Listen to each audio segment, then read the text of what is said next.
Alright, this is chapter 1.1, Functions and Models. If you haven't already, you should go onto your Blackboard and download the accompanying lecture notes for this lecture. It will save you a lot of time in writing and enable you to be able to watch the video and follow along. Also, your charts that I'm hand drawn, they will all be printed out for you on that handout if you go and download it, so they'll be much clearer than what I can hand draw on the board. It has the same information on there, but we're going to go through it step by step in lecture so that you can follow along and see how a lot of this stuff works with somebody doing it in person. So, this is chapter 1.1, the very first chapter of Math 108. This does have an accompanying homework that you need to follow up with on Blackboard. Alright, to start out, we're talking about functions and models. A function is a rule of correspondence that assigns to each element of one set, called the domain, exactly one element of another set called the range. Now, a function can be defined by a set of ordered pairs, a table, a graph, equations, or even a verbal description. So, typically when we think about a function, we think about y equals something x plus something else. Typically the y equals mx plus b form is what we think about if you've dealt with functions before. Now, each function has a domain and a range. The domain of the function is the input of the functions. Typically that's defined by x. Doesn't have to be, but typically we define that by x. The range is the output of the functions. Typically your y. Doesn't have to be, typically that's what we use though. Now, this means that x represents any element in the domain and is called the independent variable. So x is your independent variable. It can be anything. We can plug in any x. Your y is your dependent variable. Your y depends on what that x is that you just plugged in. So y represents any element in the range and is called the dependent variable. What does this mean? How does this work in an example? Now, if you see the examples that you have listed on your worksheet, I have done my best to draw them up here on the whiteboard. So the very first example, example A, is right here. You have a graph, and next to it you actually have a list of the points on the graph and an XY table. So we've got a point here, here, one that hits here, one that's there, one that's there, and one that's there. Now, if I wanted to find the domain of this function, the domain, as it says here, relates to your x. If I didn't have this chart that told me what all my x values were, I could still come through here and find each x value associated with each point. So the x value associated with this point would be a -5. The one associated with this point, a -3. The one associated with this point would actually be a 0. The one associated with this point, a -1. The one associated with this point, a +3. And the one associated with this point, a 5. So, if I wanted to write my domain for this function,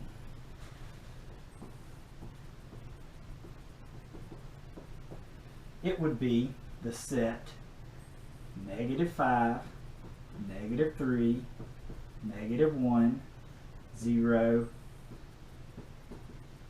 3, and 5. And we were going to close that set right there. Now, I find the range in the same manner. I just have to look at all my y values that are in this set. So, if I wanted to find the range for this set, I can do one of two things. I can look at simply the x, y values here and pick out the y values, or I could pick it out for each individual point if I weren't given all of these. So, the y value for this point is -7. The y value for this point is -2. Y value for this point is 6. I've got a -2 here as well. I've got a, looks like a +5 and another -7. Now, you don't have to write the value more than one time. You only have to write it once. So, if I follow from my chart over here, makes it a little easier. My range is -7, -2, 6. I don't need to write that -2 again, but I do need to write that 5 because I haven't written it yet. My domain and my range. Does it matter that that's out of order? It doesn't have to be in chronological or positive, negative order. It's okay if you want to switch it and make it that way. As long as you have all your elements listed, it's fine. Now let's look at B. Now, obviously we're not going to be able to write every point between this point and this point. So what we wind up doing, if we want to find the domain for B, is we look at all the x values that are actually contained here. So from what I'm seeing, my graph ends here at -3, or you could say starts here at -3, and it goes all the way over and stops here at a +3. It doesn't continue to go. There's not an arrow that indicates a continuance of direction that way. Therefore, it starts at -3 and ends at -3 on my x-axis. So, the way I'm going to write that, and you have to note here too, I have a closed circle. It's not an open circle. So 3 is included. There is a point there at that -3, and there is a point here at this +3. So, I'm going to write it in interval notation. So my domain in interval notation goes from -3 to +3. My range, I could associate it the same way. Now range is my y. So what I need to do is look at my y values. Now down here, looks like my lowest y value is a -30. My highest y value is a +40. So, it's also solid dots. So I'm going to say that my y goes from -30 to +40. Both included with brackets. Now if there was a discontinuity, meaning the line stopped and jumped, I'd have to make note of that in my interval notation as well. But it doesn't. So, that my domain here is from -3 to 3. My range is from -30 to 40. If I wanted to write that as an inequality, I could say -3 is less than or equal to x is less than or equal to 3, and I could say -30 is less than or equal to y is less than or equal to 40. All right. The last one we have to look at with this domain range example is part C. In part C, we have a line. It continues on in the left-hand side. It starts here at 4 on the x-axis. So if I'm looking at my domain for C, and I'm looking at all the x values that are hit by this line. Now, it goes on forever in the left-hand direction. That means it goes on to -infinity. So I'm going to write it in interval notation. It goes from -infinity, and here on the right-hand side, it goes as far as 4. It actually does hit at 4. There's not an open circle there. So I'm going to write a 4, and I'm going to include it with a bracket. So it goes on forever here, so it goes on forever in the negative direction. It stops right here on 4, and it includes 4 because it doesn't have an open circle. If I look at my range for my y value here at this point is actually a 0. So if you look on the vertical axis, your vertical y-axis, right here, this point here, if you wanted to write it as a point, would be 4, 0, which means my y value there is a 0. So that my range starts at a 0, and it starts to go up. Now the thing you have to notice is this line is increasing, even if only slowly. So eventually it will increase and hit every y point in the upwards direction. So your range goes from 0 to +infinity. And remember, anytime you use an infinity, you need to use a parentheses instead of a bracket. Alright, so let's talk a little about domain and ranges of functions. Done some simple examples. A lot of the times you'll just be given an equation, not a picture, not a table, anything like that. We need to be able to find the domain of the function given the regular equation. How do we do that? So we're going to go through some examples. And I actually have an additional worksheet that you should be able to access under Blackboard's course content. It's called Finding the Domain of a Function. It should be located right near or right underneath this chapter's notes. So you should find it. It has a bunch more examples. It has more information on finding the domain of the function.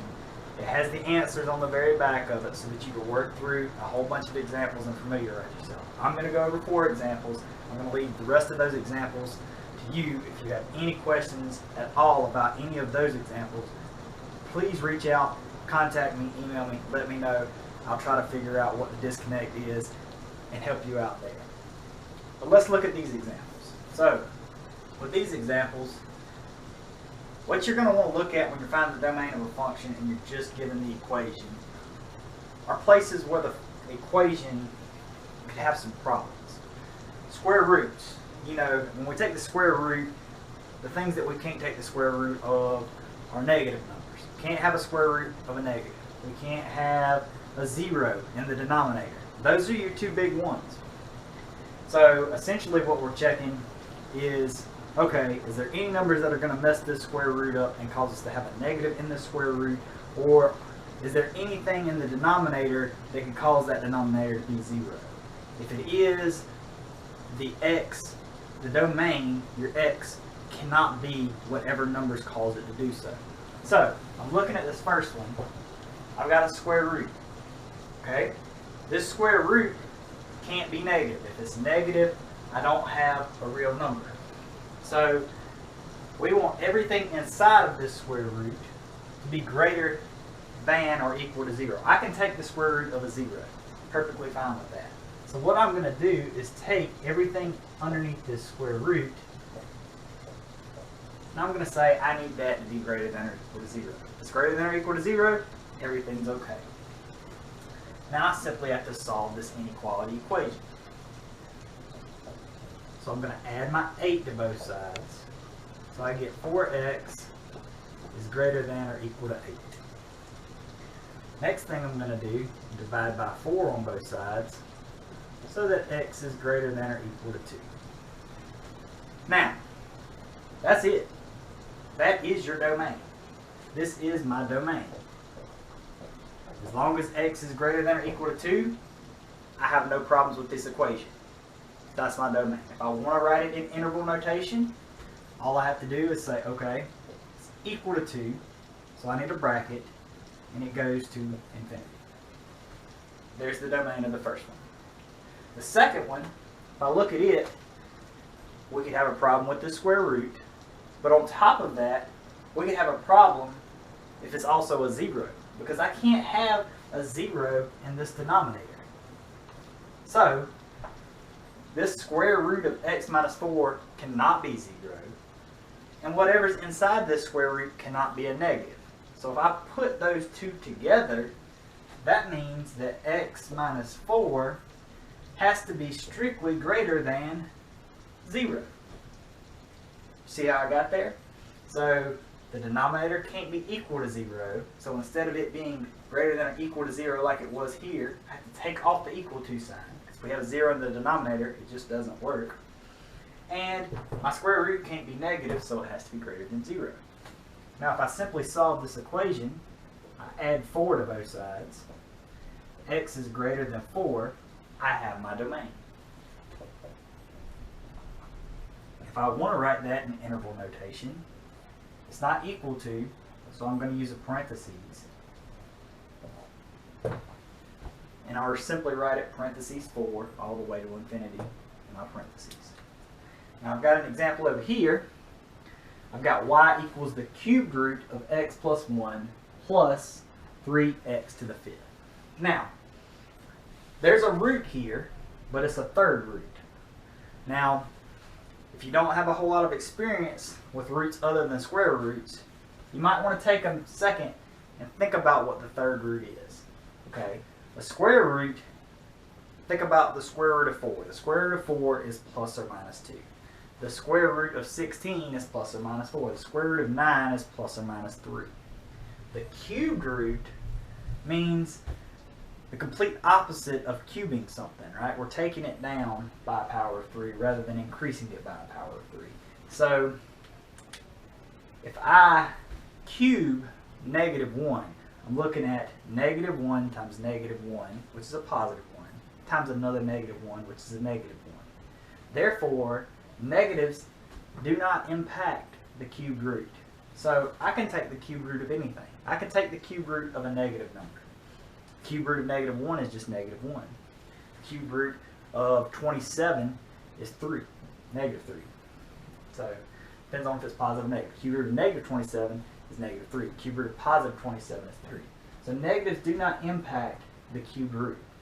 Now if I look at this additional term here, it's just a 3x to the 5th. I can plug anything in that and I'm not going to get an error.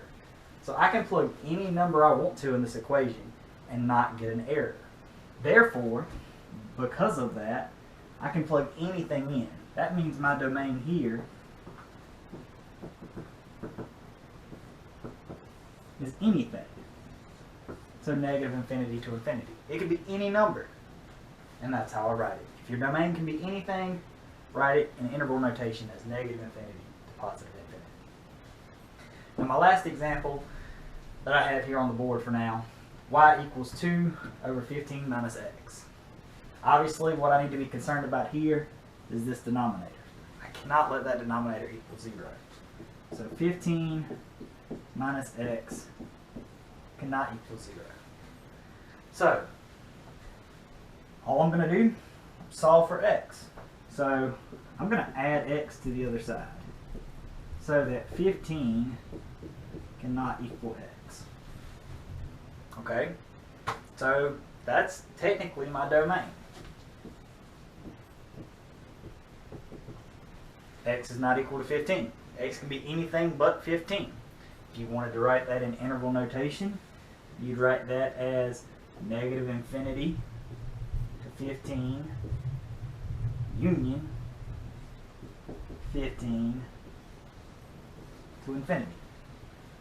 Basically includes everything but 15. Or you could simply leave it as this equation here.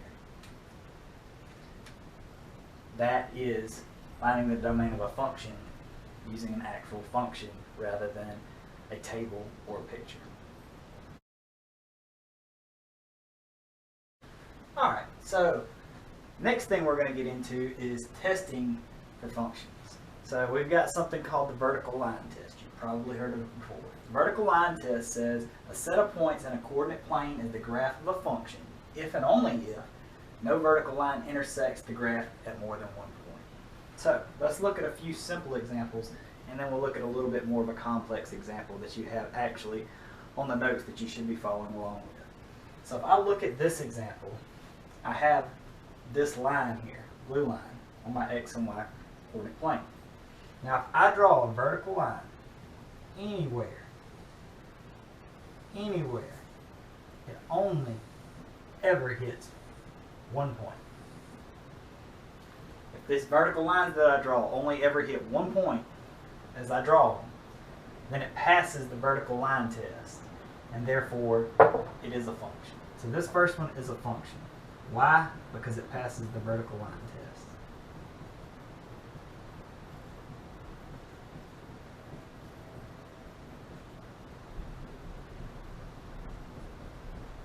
Now let's look at this second.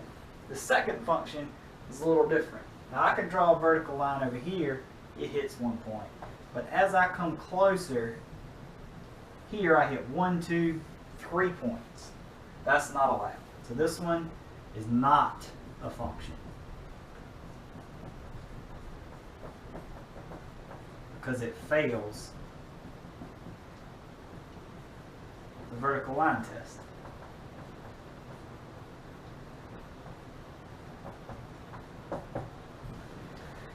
I have this function here. You'll get some funky looking functions or things that look like they could be functions that you'll have to test and see if they actually are functions. This one obviously fails the vertical line test. Draw a vertical line, it hits at more than one point. Now you have to note it only has to hit at more than one point once. If it does it even just once, then the whole thing fails the vertical line test and therefore isn't a function. So this one also is not a function. Now if we look at the example that you should have on your paper that's probably drawn a lot better than what I have here. We have a p and an x. Okay, so here is our P vertex, and here's our X on our horizontal. So if I'm looking at it, I have the equation, is P a function of X? So I have a point here, here, here, here, here, here, and here. They should be labeled on your paper as well. Now, I just have points. I don't have a line. You're not supposed to connect these into a line or anything. I just have to worry about these points. So if I draw a vertical line, any of them that I draw, only ever hits one of these points. And I believe you have an associated table next to it as well, where you can see that none of these X values here are repeated. Because none of these X values are repeated, then I know that when I draw these vertical lines, it's only ever going to hit one point. So is it a function of X? Yes.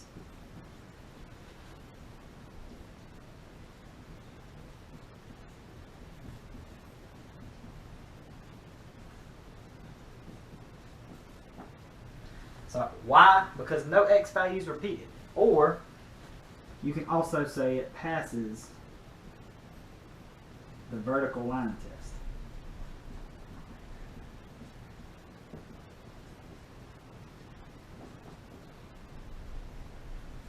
Okay. Now, the follow-up question says, is X a function of P? Now, if you notice, if I had drawn those vertical lines here, and I'm going to do it at least once, this vertical line hits this point one time, right? This vertical line is parallel to this P line here. So if I wanted to test whether X was a function of P, I'd actually have to draw a line that was actually the same as your X axis line here. It has to be parallel to this X axis. I wind up drawing horizontal lines. Or you could look at your chart or your individual points and say, okay, based on this first example, because no X value is repeated, P is a function of X. That means if no P value is repeated, X should be a function of P. I follow that logic. Okay, so I have to check and make sure no P value is repeated. If I look at that, this 1050, it's repeated. This 1800, it's repeated. So, is X a function of P? No. Because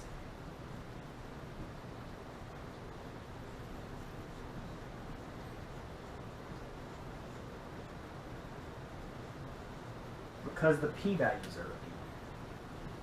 So because these P values are repeated, X is not a function of P. P is indeed a function of X, however, X is not a function of P. If you wanted to do a horizontal test that, you would see, indeed, it hits right there. Alright, so now let's look at function notation. Y equals f of x means that y is a function of variable x. So, when we have an equation that looks like f of x equals, it's essentially the same thing as y equals. Okay? So don't get nervous by this f of x. So f of x equals 4x squared minus 2x plus 3. Let's find the following. Let's find f of 3. So, all I have to do is plug this 3 in wherever there's an x. So, I've got 4 times 3 squared minus 2 times 3 plus 3. Now it's just basic algebra. So, 3 squared is 9. So 4 times 9. Negative 2 times 3 is negative 6 plus 3. 4 times 9 is 36 minus 6 plus 3. Now, 36 minus 6 is 30 plus 3 is 33. So our answer here is 33. Now let's plug in negative 1. F of negative 1. So 4 times negative 1 squared minus 2 times negative 1 plus 3. Now, negative 1 squared is positive 1. So 4 times positive 1 Negative 2 times negative 1 is positive 2. And plus 3. 4 times 1 is just 4. 2 plus 3 is 5. 2 plus 3 is 5. 4 times 1 is 4. 4 plus 5 is 9. So our answer here is 9. If I wanted to write those in coordinate notation, I could write the first one as 3, 33. I could write the second one as negative 1, 9. Okay? Now, you should have a very nice graphic on your lecture notes. I've drawn it on the board here for us. Now, it shows the function f of x equals 2x to the third plus 5x squared minus 28x minus 15. Now, you have this nice graph here, and it shows you these 2 points. It's got the point 481 on here for you, and it also has the point negative 245 right here for you. Negative 245. Those are labeled and given to you. Now it asks you, it says use the points on the graph to find f of negative 2 and f of 4. Now if I look at f of negative 2, that means my x is negative 2. So if I go to where my x is negative 2, to find my f of x there, that's just the same thing, remember, as my y. So I go to f of negative 2, and the answer is 45. So that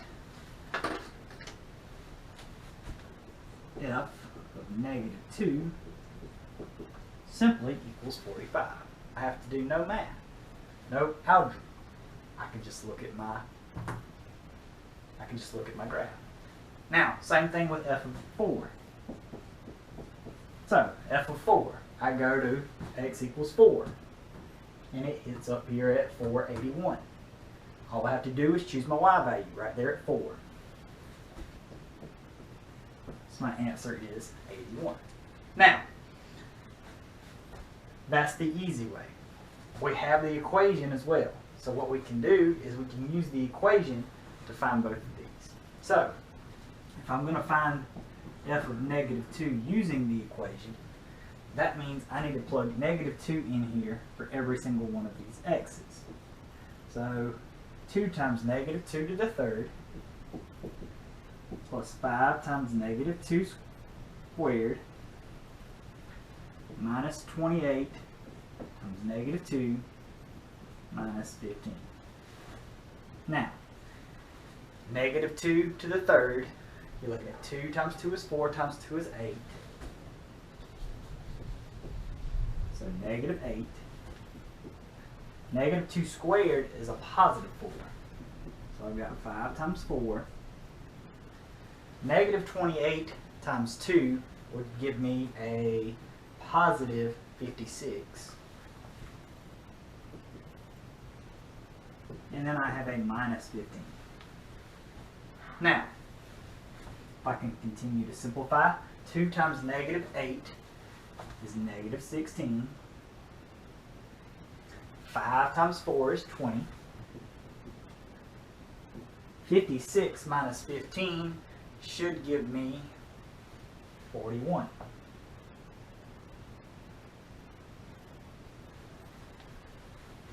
Now, negative 16 plus 20 is going to give me a 4 plus 41.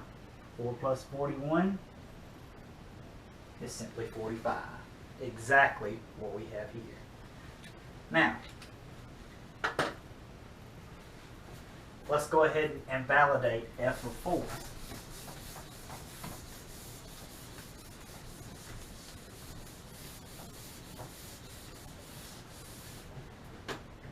Now, if I look at f4, I have to plug this into this big long equation as well. 2 times 4 to the third plus 5 times 4 squared minus 28 times 4 minus 15. As you see here, this is going to be significantly more difficult than just finding it on the graph. 4 to the third. 4 times 4 is 16, times 4 is 64. So we've got 2 times 64.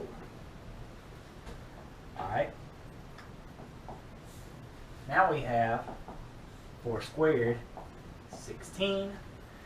28 times 4. 28 times 4.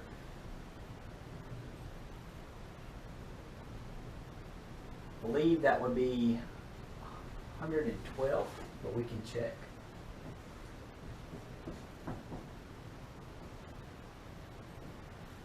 Eight times 4 is 32 as a quick refresher in algebra here. 8 times 4 is 32. 4 times 2 is 8. 112. So minus 112 minus 50. Now, we've got to do 2 times 64, and we've got to do 5 times 16. So 2 times 64 is going to give us 128. 5 times 16 is going to give us 80.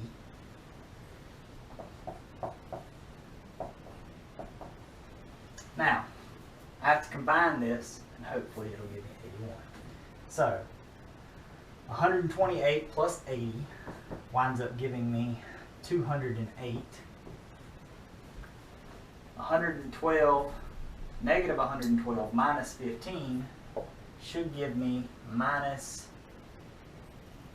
127. Now, just got to subtract those two.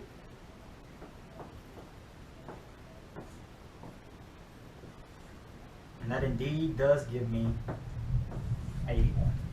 So that f of 4 is indeed 81. Now, if I'm given the option of solving this by hand or just picking it off of a graph, I'm definitely picking it off of a graph. You see how much extra work this is on both accords. But you're able to do both. And this semester, with the use of the TI-84 calculator, we can type this directly into the y equals and find all of these in just a few clicks of the button, which I'll show you how to do later on this semester. Alright, the next thing we'll go over is mathematical models. A mathematical model is a functional relationship that includes not only the function rule, but also descriptions of all involved variables and their units of measure. So, the example I have for mathematical model is the Fahrenheit to Celsius conversion. We could use this in a word problem. It exhibits our units of measure. F equals 9 over 5C plus 35. So F is our Fahrenheit, C is our Celsius. We know our units of measure. We're clearly using this to convert from Celsius to Fahrenheit. We could use it in a word problem and know exactly what we're talking about. That's an example of a mathematical model. That's it. You've got a formula here, and you've got units that make sense. Typically also used in a word problem. Now, when they use stuff in a word problem, a lot of times we'll have situations where we'll have to align our data. It's something to pay very close attention to. In our example here, it says public health care expenditures for the period from 1990 to 2012 can be modeled by the function E of t equals 738.1 times 1.065t, where E of t is in billions of dollars and t is the number of years after 1990. What is the value of t that represents 2010?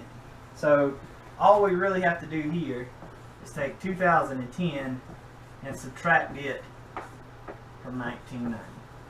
If you do that, you get 20. So the value of t that represents 2010 is simply 20. Part B says approximate the public health care expenditure for 2010. Now what we want to do in this scenario is we want to take that 20 that we just found and we want to use it to approximate the public health care expenditure for 2010. So what we will do is we will use our E of t function, and for t we will use 20.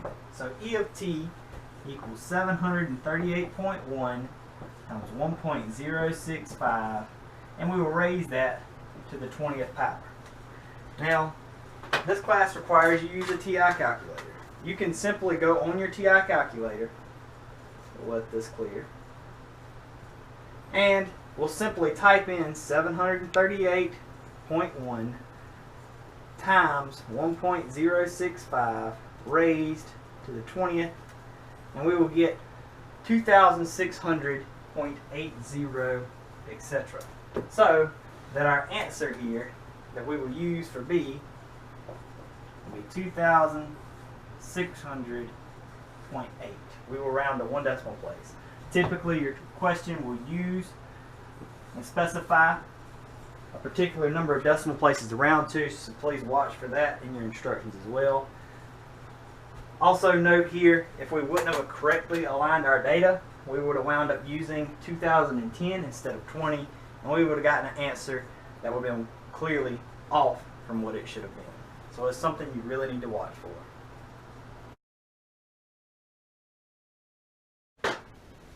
Alright, the next thing we're going to do is we're going to hit a few reviews. We've got Table A and Table B. So the first question asked, it says, does Table A describe X as a function of Y? So normally we think about Y as a function of X, so we've got to think about this a little backwards.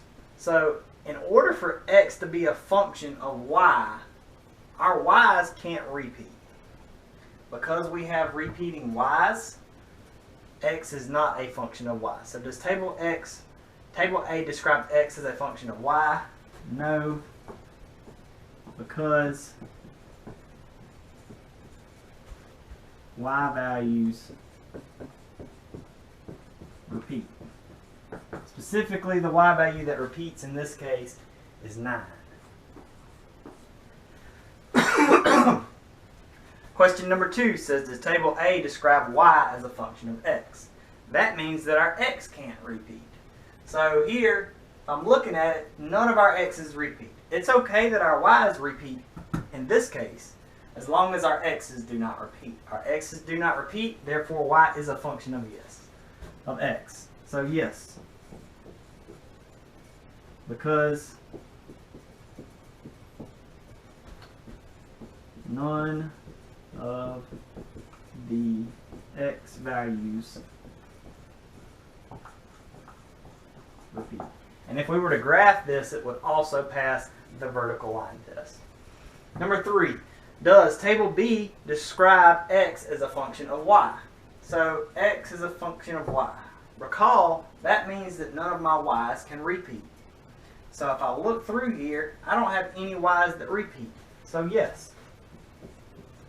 Reason, because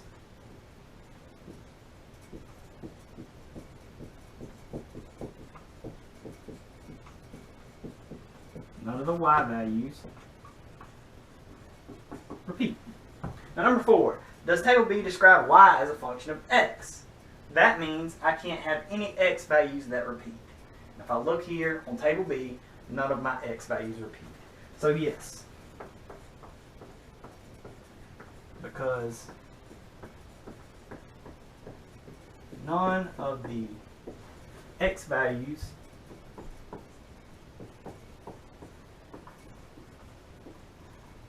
repeat. That's simple. Alright, the next review question, number 5, is if R of X equals 5X plus 8, find R of negative 3 and R of 1. So that means I need to plug negative 3 in wherever my X is at. So I've got 5 times negative 3 plus 8. 5 times negative 3 is negative 15 plus 8. Negative 15 plus 8, simply negative 7. Now R of 1, I just put 1 in where my X is at.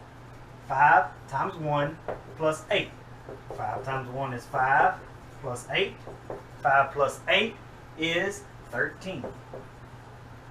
R of 2, I've got 5 times 2 plus 8. 5 times 2 is 10 plus 8 equals 18. The next question to ask you is Y a function of X with this particular graph? So if I'm looking at this particular graph, I want to know, is Y a function of X? The easiest thing to do is the vertical line test. Now these are individual points, so I don't need to draw lines all over the graph, even though I can if I would like. But I do notice here that this vertical line hits 2 points. It hits 3, 5, and it also hits 3, 7. Because of this, it is not a function. So, no, it's not a function. Or, if you'd like to put it this way, y is not a function of x in this particular case. Now, review question number 7 says, which of the following arrow diagrams defines a function? So, if we're thinking about this, remember that the domain is typically your x, the range is typically your y. Okay? So, for it to pass the vertical line test, for each x value, there can only be one y value. Because if there's two y values, it will fail the vertical line test. So when I look at this x value has two y values. So we have a problem. This x value only has one, this x value only has one, but because of this very first one, this first arrow diagram does not represent a function. So here, this is not a function. Now if I look at this, thinking that my domain is my x and my range is my y. So here, what I need to have is each x can only go to one y. Now if I look at this, it might look a little tricky, but it's not that hard. This 5 goes to this 6. So this 5 only goes to one value. Now this 7 goes to this same 6, but think about it as if you're drawing a graph. Remember, you want it to pass the vertical line test. If we come over here to 5 and we go up to 6 and plot my point right there, and then I go over here to 7 and I plot another point at 6, we're still okay. That still passes the vertical line test. Now 3, 7, 8, 9, all those are good as well. Therefore, this one is the function.